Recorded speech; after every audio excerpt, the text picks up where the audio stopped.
मेरा नाम है हरिया, मैं काम करता हूँ बहुत बढ़िया, खाता हूँ खाना और रोज गाता हूँ गाना। अरे यार, आज तो बहुत देर हो गई। इस खतरनाक जंगल को देखकर तो मेरे हाथ पैर ठंडे हो गए हैं। अगर मैं वक्त पर गांव नहीं पहुंचा तो मालिक बहुत नाराज हो जाएंगे।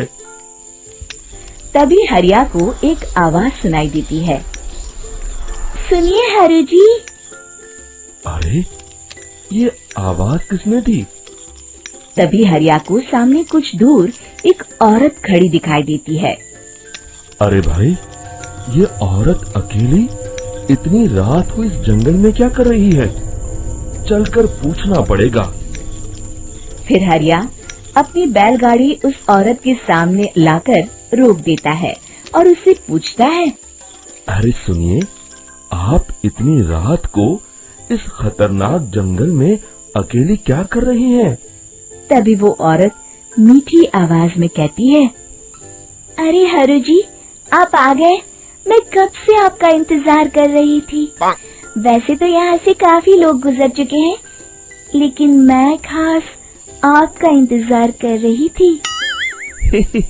अच्छा, तुम सच कह रही हो? मुझे तो यकीन नहीं हो रहा है। वो क्या है ना, आज तक किसी ने मुझसे इतने प्यार से बात नहीं की। हाँ हाँ हरु जी, मैं सच कह रही हूँ। अब देर मत करिए और जल्दी से मुझे मेरे घर तक छोड़ दीजिए। हाँ हाँ, कौन सी बड़ी बात है, अभी छोड़ देता हूँ। आप मेरे पीछे बैलगाड़ी में बैठ जाइए और मुझे रास्ता बताते चलिए। फिर वो औरत हरिया की बैलगाड़ी में बैठ जाती है और हरिया बैलगाड़ी हाँकता हुआ आगे चल पड़ता है। फिर उस औरत के बताए हुए रास्ते पर चलते चलते हरिया बैलगाड़ी लेकर एक काली गुफा के आगे आकर रुक जाता है। हरिया उस औरत से पूछता है, हाँ देवी जी, आपका घर कहाँ है? यहाँ तो एक गुफा के अलावा और कुछ नहीं है। तभी अचानक वो औरत हवा में उड़ने लगती है। देखते ही देखते उसका सुंदर रूप एक डरावनी चुड़ैल में बदल जाता है और वो जोर जोर से हंसती है। अरे तू तो एक नंबर का बेवकूफ निकला। तू तो बड़ी आसानी से मेरी बातों में आ गया। अरे मर गया रे, ये तो एक चुड़ैल है। हे भगवान बचा ले, ये तो बड़ी डरावनी दिखाई दे रही है। और फिर अगले ही पल हरिया की बैलगाड़ी में रखा सारा सामान हवा में उड़ता हुआ उस काली गुफा के अंदर चला जाता है और वो चुड़ैल भी उस गुफा के अंदर जाकर कहीं गायब हो जाती है। हरिया ये नजारा देख बुरी तरह घबरा और परेशान हो जाता है। अरे, ये चुड़ैल तो मेरा सारा सामान लेकर गुफा में गायब हो गई। अब क्या होगा? अगर मैं गांव खाली हाथ गया तो मालिक मेरी अच्छी खबर लेंगे। मेरी इस बात का कोई यकीन भी नहीं करेगा। फिर आखिर वही हुआ। हरिया के मालिक चंपक सेठ को हरिया की किसी भी बात पर रत्ती भर भी यकीन नहीं हुआ। चंपक सेठ को लगा हरिया झूठ बोल रहा है और उसने ही लालच में आकर सारा सामान हड़प कर लिया है। फिर हरिया को बेईमान समझकर चंपक सेठ उसे काम से निकाल देता है। अगले दिन अपनी दुकान में परेशान बैठा चंपक सेठ गुस्से में बड़बड़ाता है। अरे, दुकान में तो सामान बिल्कुल भी नहीं है। अब मुझे ही शहर जाकर सामान लाना होगा। फिर वो अपनी बैलगाड़ी लेकर शहर चला जाता है। शहर से सामान लेकर जब चंपक सेठ वापस गांव लौट रहा होता है, तभी उसे एक आवाज सुनाई देती है। चंपक जी, ओ चंपक जी। अरे, ये तो कोई मेरा नाम लेकर मुझे पुकार रहा है। फिर उस रास्ते में वही औरत खड़ी दिखाई देती है। फिर क्या था, हरिया की तरह चंपक सेठ भी उस औरत के पास अपनी बैलगाड़ी लेकर जाता है और वो भी उसकी चिकनी चुपड़ी बातों के मुंह जाल में फंस जाता है। फिर चुड़ैल उसे भी अपनी गुफा तक ले जाती है और उसका सारा सामान लेकर गुफा में गायब हो जाती है। बेचारा चंपक सेठ लाचार होकर खाली हाथ गांव लौट आता है। फिर ये उस जंगल में रोज की बात हो जाती है। जो कोई भी शहर से कुछ लेकर गांव की तरफ लौटता, वो चुड़ैल उसे बेवकूफ बनाकर उसका सारा सामान लेकर गुफा में गायब हो जाती। एक दिन हरिया एक लकड़हारे को उसी जंगल की तरफ जाते हुए देखता है। फिर हरिया उसे रोकते हुए कहता है, अरे भाई, क्यों अपनी मौत को दावत दे रहे हो? मेरी बात मानो, आगे जंगल में मत जाओ, वहाँ एक बड़ी भयानक चुड़ैल रहती है।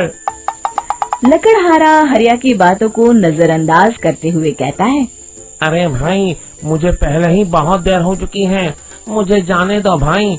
शाम तक लकड़ियाँ काट कर शहर के बाजार में बेचना है। तुम अपनी ये कहानी किसी फुर्सत में बैठे इंसान को सुनाओ, मैं तो चला। इतना कहकर लकड़हारा वहाँ से आगे जंगल की तरफ चला जाता है। फिर अगले दिन गांव के मुखिया के घर के बाहर बहुत सारे लोग जमा हो जाते हैं। तभी हाथ में कुल्हाड़ी लिए खड़ा लकड़हारा कहता है, अरे मुखिया जी, अब आप ही हमें बचाइए उस जंगल वाली चुड़ैल से। हमारा सारा काम तो शहर से ही होता है। अरे मुखिया जी, उस चुड़ैल की वजह से तो मैं पूरी तरह बर्बाद हो गया हूँ। हम सबको मिलकर उस चुड़ैल का कोई इलाज करना पड़ेगा। तभी भीड़ में खड़ा वीरा कहता है, आप लोग चिंता मत करिए, कल से वो चुड़ैल किसी को नहीं लूट पाएगी। मेरे पास एक बहुत अच्छी तरकीब है। तभी चंपक सेठ उसका मजाक उड़ाते हुए कहता है, अरे तेरा नाम वीरा है तो क्या हुआ? तूने अभी उस चुड़ैल को देखा नहीं है? जाकर अपना काम कर, बड़ा आया। तब मुखिया जी कहते हैं, नहीं चंपक सेठ, मुझे लगता है हमें इस लड़के को एक मौका देना चाहिए। फिर सभी गांव वाले मुखिया जी की बातों से सहमत हो जाते हैं और वीरा शाम को एक बैलगाड़ी में कुछ सामान लादकर उस जंगल की ओर चल देता है। वीरा, ओ वीरा, कहाँ जा रहा है? तभी वीरा मुड़ के देखता है, वही चुड़ैल एक औरत के रूप में खड़ी है। अरे बहन जी, मैं आपको ही ढूंढ रहा था। देखिए, मैं आपके लिए क्या लाया हूँ। है? अरे वाह, तो खुद मेरे लिए इतना सामान लाया है। तू ही अकेला गांव में समझदार है। जरा देखो, मैं भी खोल के, बड़े भूख लगी है। जैसे ही चुड़ैल उस सामान पर से कपड़ा हटाती है, एक भगवान शिव की तेज रोशनी उसके अंदर मूर्ति से निकलती है और चुड़ैल अपने असली रूप में आकर जलने लगती है। अरे मैं जल रही हूँ, बचाओ! बचाओ! ओम नमः शिवाय!